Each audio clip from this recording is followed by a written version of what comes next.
안녕하세요, 시청자 여러분. 사이언스 리더 제16화 시작하겠습니다. 오늘은 트랜스 지방과 두뇌 변화, 기억력 감퇴, 그리고 모유에서 어떻게 이 트랜스 지방이 작용하는가에 대해서 말씀을 드리겠습니다.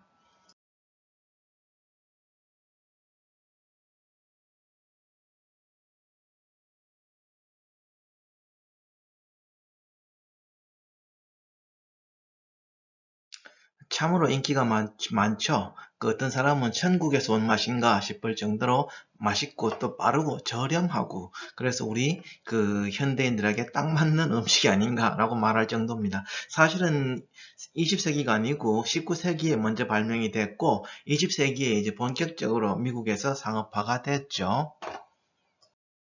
근데 이제 맛있는 것이 문제를 일으킵니다. 첫 번째로 이 염증을 자꾸 증가를 시키죠. 그래서 통증이 자꾸 오래 지속이 됩니다. 그래서 또 이 당뇨, 인슐린 저항성이 생기고요. 심혈관 질환이 또 유발이 되고 체중 증가, 비만, 내장 지방이 증가하고요. 이 모든 것들이 이제 LDL의 증가와 HDL의 감소와 연관이 있고, 또 이 우리 장내 미생물의 이 세균총에 대한 어떤 변화가 생기고, 그리고 이제 결정적으로 이 암을 유발할 수 있습니다. 유방암이나 대장암, 직장암 등을 유발할 수 있고요. 그리고 또 우리 혈관 내에서 이 동맥병변이 이제 나이가 들면 이렇게 이제 끼이게 되는 이런 동맥병변 안에서 이 트랜스 지방이 발견되기 때문에 이제 이 심혈관 질환의 주범이구나라는 것을 알아낸 겁니다. 네, 여기 트랜스 지방의 위험을 알리고 결국은 트랜스 지방을 없애는데 아주 결정적인 역할을 하신 과학자 한 분을 소개하겠습니다. 이 50년 동안 이제 트랜스 지방과 싸운 과학자입니다. 이분은 평생 트랜스 지방을 드시지 않았죠. 그래서 100세 이상 오래 사셨습니다. 그리고 이제 그 유명한 말씀을 하셨죠. 콜레스테롤은 당신을 죽이지 않지만, 그래서 콜레스테롤은 해롭지 않다는 겁니다. 그런데 트랜스 지방은 당신을 죽일 수 있다는 거죠. 그래서 제가 그 박사후 연구원으로 그 유학을 했던 이 일리노이 주립대에서 같은 캠퍼스에서 이제 저랑 같이 이제 연구를 하셨던 분입니다. 물론 이제 아주 연세는 아주 많으셨지만 그 100세까지 연구 활동이 하신 분이죠. 그래서 이분과 저는 이제 그 같은 곳에서 근무했던 이제 공통점이 있고, 또 같이 콜레스테롤은 해롭지 않다는 걸 이미 알아낸 거죠. 그래서 이제 이런 그 공통점이 있고, 또 트랜스 지방이 해롭다는 것에 대해서 이제 트랜스 지방을 이제 그 규제를 해야 된다는 거에 대해서 같은 공통점을 가지고 있습니다. 그래서 전 세계적으로 트랜스 지방은 아주 그 나라별로 큰 문제를 일으킵니다. 그 트랜스 지방 때문에 매년 54만 명이 전 세계에서 목숨을 잃고 있습니다. 그래서 사실은 우리가 이 흡연이나 담배나 알코올이나 약물, 마약, 전염병, 지금 우리가 코로나19 때문에 엄청 지금 그 전 세계가 전쟁을 치르고 있는데, 이런 것과 마찬가지로 건강한 사회를 위해서 이런 트랜스 지방의 규제가 반드시 필요하다는 거죠. 그래서 이제 제일 최초에 이 덴마크에서 2003년도에 이 덴마크에서 처음으로 이제 이 트랜스 지방을 규제하는 노력을 했고, 점점 그런 나라들이 이렇게 늘어나고 있습니다. 그리고 2019년도에 일본의 그 히사야마 연구에서 이 트랜스 지방의 혈중 농도가 높으면 치매 위험이 따라서 증가한다는 것이 알려지면서 점점 이게 이제 엄청난 사회적인 문제가 된 거죠. 그래서 또 그 트랜스 지방 섭취를 2% 혹은 4%만 낮추어도 3만 명에서 22만 명 정도의 목숨을 구할 수 있다고, 이런 그 라틴 아메리카나 혹은 카리브해 연안에서의 나라들에서도 이런 똑같은 이제 그 움직임을 보이고 있죠. 그래서 트랜스 지방은 반드시 규제가 되어야 되고, 또 우리 이 국민들이 그런 위험성을 잘 알아야 하겠습니다. 네, 최근에는 이런 트랜스 지방과 이 두뇌 기능의 손상, 특히 기억력에 대한 연구가 많이 이루어지고 있습니다. 그 중에 하나, 미국 샌디에고, 캘리포니아 주립대에서 있었던 연구를 하나 보여드리면, 제가 이제 교환 교수로 근무했던 곳입니다.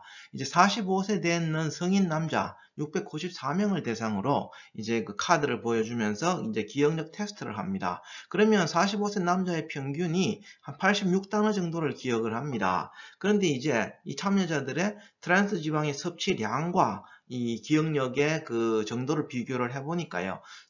트랜스 지방의 섭취가 매일 1g이 늘어날수록 단어 0.76개가 상실된다는 걸 알아냈습니다. 그래서 가장 많이 먹는 그룹에서 하루에 15g 정도 먹는 그룹에서는 한 단어 12개 정도를 기억을 못한다는 것을 알아냈습니다. 그러니까 이게 아주 심각한 차이죠. 45세면 가장 활동력이 높고 생산성이 높은 나이인데 이때 벌써 이 두뇌 기능의 능력, 기억 능력이 많이 상실된다는 거죠. 그것도 이 트랜스 지방을 많이 먹을수록.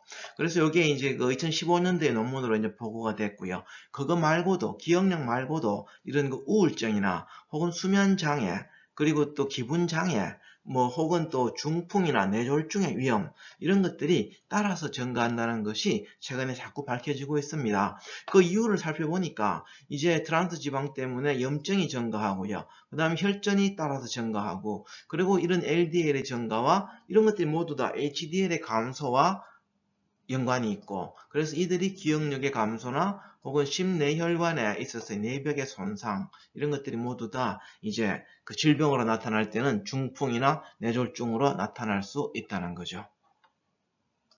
네, 그래서 트랜스 지방을 이 프랑켄슈타인 지방이라고 부릅니다. 그러니까 이제 착한 어린이를 괴물로 만들 수 있는 그런 지방이 되는 거죠. 그래서 주로 어린이들이 좋아하는 이런 칩 종류나 혹은 감자 프라이나 너겟, 프라이드 치킨, 도넛 같은 것들이 이제 결국은 비만도 일으키지만 제가 지난 시간에 보여드린 것처럼 비만도 일으키지만 이런 이 ADHD, 소위 주의력 결핍, 과민성 행동장애, 이런 것들, 학습장애, 혹은 10대 우울증이나, 혹은 무감동 증상, 혹은 또 자살의 시도, 이런 것과 아주 연관이 많다는 겁니다. 그러니까 이게 멀쩡한 사람을 괴물로 만드니까 프랑켄슈타인 지방이라고 부를 수밖에 없는 거죠. 그래서 이렇게 이제 최근 논문에서도 이런 ADHD가 이런 트랜스 지방의 섭취와 연관이 많다는 것이 잘 알려져 있고요. 더 심각한 문제는 산모가 트랜스 지방을 많이 먹었을 때 그게 태아에게 이 모체의 자궁에서 태아로 전달될 수도 있고요. 또 태어나고 나서 산모의 모유를 통해서 신생아에게 전달이 될 수도 있다는 겁니다. 그러니까 이게 새로운 생명체에게도 해악이 그대로 갈 수 있다는 것이 아주 큰 문제가 되는 거죠. 그것도 이제 어떤 두뇌의 장애, 두뇌 발달의 장애로 이어질 수 있다는 겁니다.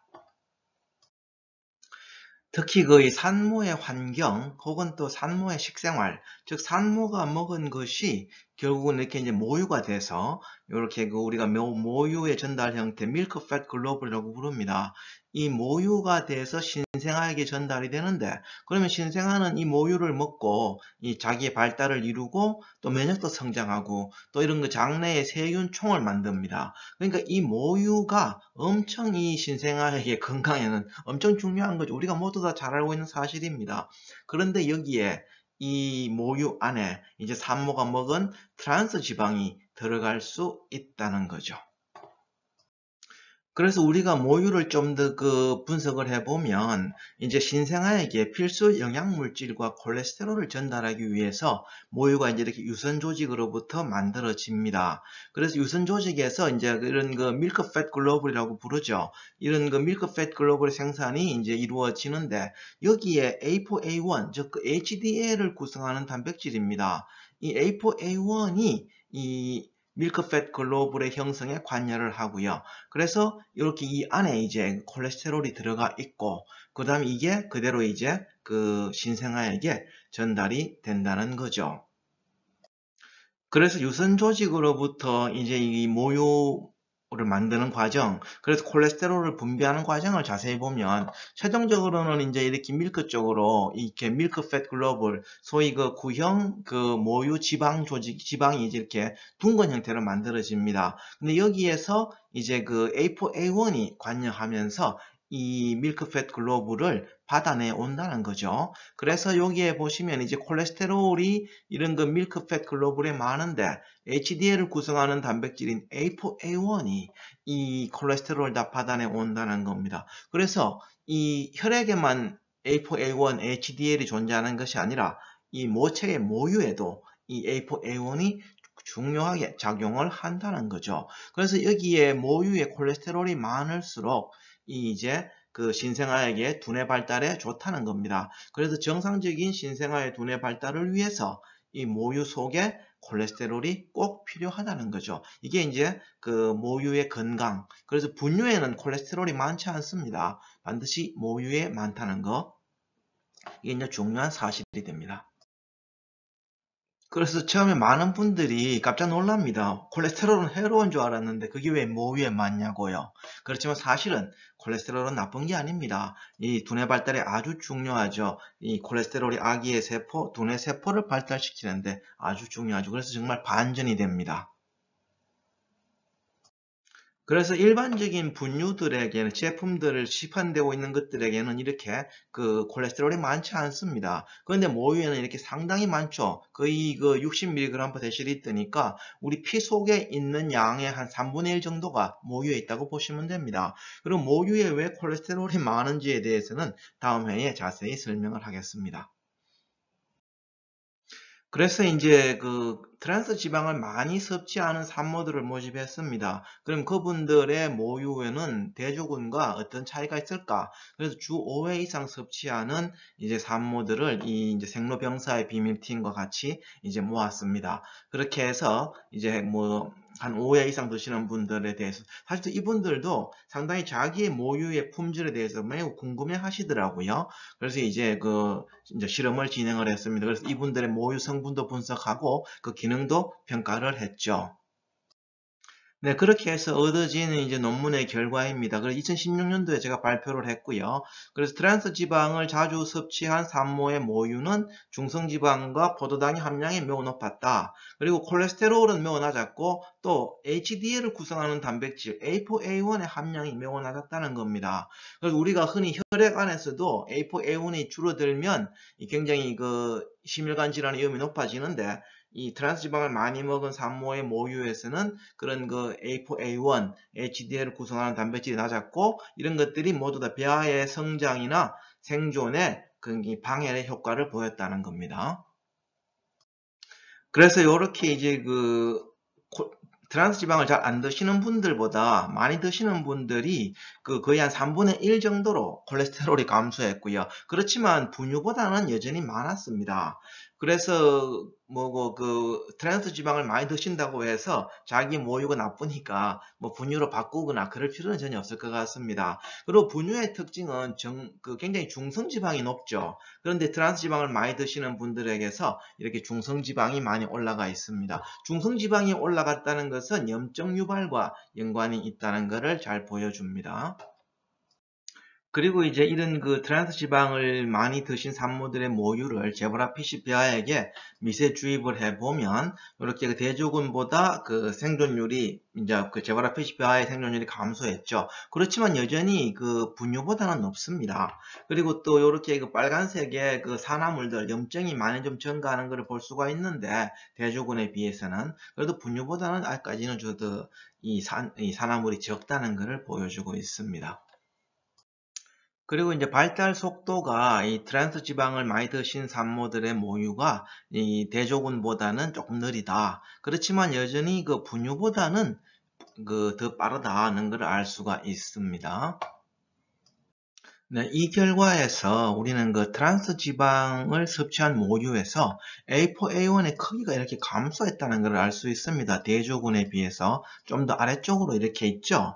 그 말은 우리가 두 가지 면에서 아주 중요합니다. 첫 번째로는 우리가 HDL을 구성하는 단백질인 이 A4A1은 그전에는 혈액에만 존재하는 줄 알았는데 이게 모유에도 존재한다는 것을 알았고요. 그래서 우리가 주로 모유를 먹는 아이가 이 잔병 치레를 안 한다고 합니다. 바로 그 이유는 바로 이 HDL과 A4A1이 가지고 있는 이런 항감염 효과 혹은 항염증 때문 효과인 것으로 이제 해석이 되고요. 그런데 트랜스 지방을 먹게 되면 이런 A4A1의 크기가 감소하니까 이 트랜스 지방으로 인해서 모유에서 A4A1이나 HDL의 기능 상실이 있기 때문이 아닌가 하는 것을 이제 알게 됐습니다.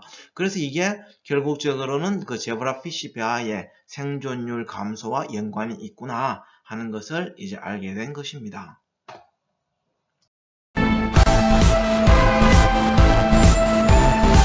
과거 그 어느 때보다 더 복잡하고 더 바쁘게 살아가는 현대인들, 그리고 그들을 위해 발명된 음식 트랜스 지방. 바삭바삭하고 고소한 맛을 내는 트랜스 지방은 패스트푸드의 홍수 속에서 도시의 풍경을 바꾸고 있다. 싸고 편하고 맛까지 좋아 하늘이 내린 맛으로 불리던 트랜스 지방. 우리 몸속에선 대체 무슨 일이 벌어지고 있을까?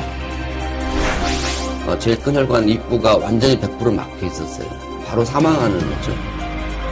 지금까지 지구상에 나와 있는 모든 음식 중에서 혈관에 제일 나쁜 음식이나 물질이 들어가는 트랜스 지방이 포함된 음식이라고 보면 될 것 같습니다. 그 트랜스 지방은 그 프랑켄슈타인과 같이 괴물과 같은 지방입니다. 그래서 먹을 때는 맛있지만 일단 내 몸에 들어오면 그때부터는 괴물로 변해서 내 몸의 세포를 파괴합니다. Trans fat is bad and avoid it now. 고소하고 위험한 트랜스 지방의 유혹. 먹을 것인가 말 것인가.